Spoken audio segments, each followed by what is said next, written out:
Bonjour à tous, c'est un nouveau jour de vidéo et aujourd'hui ça va être une vidéo spéciale pour les amoureux des sirènes et du folklore de la mer. J'avais envie de te présenter ce tout petit livre qui s'appelle Sirène, femme fatale et qui est sorti dans la collection L'œil curieux de la BNF. Qu'est-ce que je peux te dire sur ce livre? Alors déjà c'est un tout petit livre, tu le vois, c'est un format très petit. Il fait à peine une cinquantaine de pages, oui moins de 50 pages. Et en fait il s'attache, comment dire, à retracer en quelque sorte l'iconographie de la femme sirène, notamment dans tout ce qui va être, et pas notamment, mais uniquement dans tout ce qui va être livre du Moyen-Âge. Donc ça va être plus l'image de la sirène vue par le prisme de la chrétienté. Je sais que c'est très bizarre à dire comme ça, mais évidemment, à cette époque-ci, les livres qui sortaient, c'était principalement des livres religieux. Les images qu'on a qui illustrent ce petit livre sont principalement des images issues de livres d'heures, voilà, de livres de, pas de catéchisme, mais de livres liturgiques. Qu'est-ce que je peux te dire? Le livre se compose en fait en deux parties. Tu as une petite introduction de 3-4 pages à peine qui va justement développer cette idée de la femme fatale, de la sirène fatale, et ça reprend pas tout l'historique de la sirène, mais ça va plutôt, comment dire, s'attacher à te montrer comment au cours de l'ère moyenâgeuse, et notamment à partir du Moyen-Âge, le personnage de la sirène va vraiment revêtir cet aspect de femme fatale, de personnage charnel, de tentatrice, avec justement toutes les valeurs morales et notamment de la morale chrétienne qui vont y être ajoutées, et notamment du coup des valeurs plus péjoratives, plus dépréciatives, ce qui n'était pas forcément le cas avant et dans les autres pas religion, mais dans les autres folklores, on va dire, où l'image n'était pas autant négative. Et c'est vraiment à partir du Moyen-Âge, et notamment quand l'image de la sirène passe dans l'iconographie religieuse, qu'elle va, entre guillemets, se vêtir de symbolique et d'interprétation associées au péché, au vice, à la tentation, à tout ce que tu veux. Il n'empêche que ce qui est très intéressant du coup dans ce livre, c'est que ça va...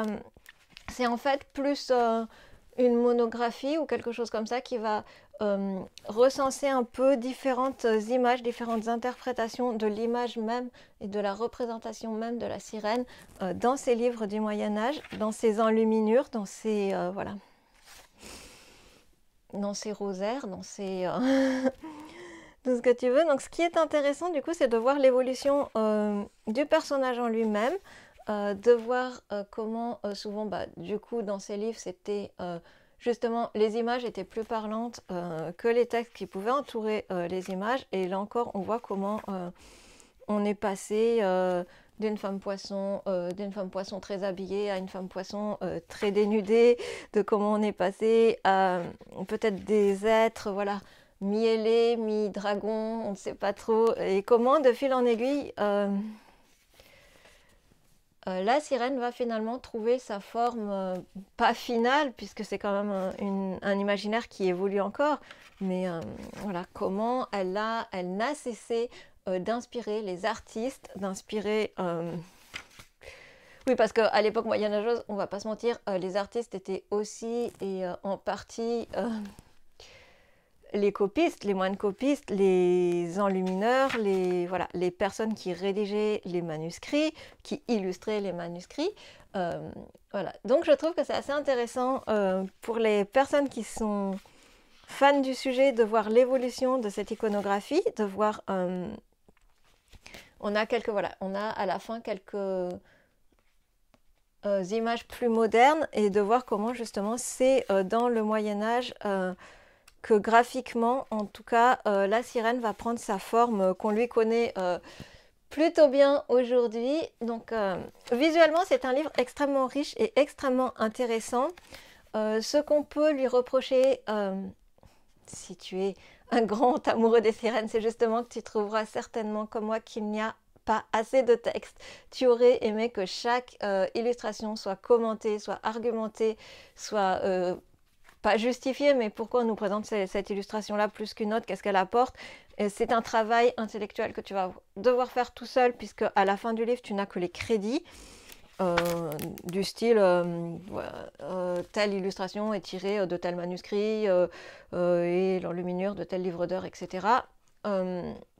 Donc c'est assez succinct. Mais du coup, ça te donne quand même les références si tu as besoin d'illustrer un projet, d'illustrer quoi que ce soit avec des images de sirènes, avec des images datant du Moyen-Âge. Les images sont vraiment magnifiques, sont vraiment très inspirantes, je trouve. Et c'est vraiment incroyable d'avoir accès à ces documents-là. Donc voilà, donc si tu as besoin d'illustrer un projet, besoin d'avoir des références, ça va te donner pas mal de références qui vont te permettre de pouvoir faire des recherches après pour creuser ta réflexion, pour creuser tes connaissances du sujet. Mais voilà, la déception, c'est que c'est vraiment un livre d'images, un livre à contempler. Et si tu as envie d'avoir un livre plus théorique sur l'histoire de la sirène, plus complet, je ne peux que te conseiller le livre Sirène aux éditions Vagnon que je t'ai déjà présenté dans une autre vidéo. Je te mets le lien quelque part, je ne sais plus où, dans l'écran. Mais voilà, ce livre est quand même si intéressant si tu es un amoureux de la légende des sirènes, parce que les illustrations sont magnifiques. Donc, en bon amoureux des sirènes, tu te dois de l'avoir dans ta collection. Voilà, je te dis à bientôt. N'hésite pas à me dire en commentaire si tu as d'autres livres sur le sujet, d'autres livres sur les sirènes et les légendes maritimes qui t'inspirent, des livres que tu apprécies, que tu affectionnes et que tu aimes relire régulièrement. Et voilà, je te dis à très bientôt pour de nouveaux livres et bonne lecture, à bientôt!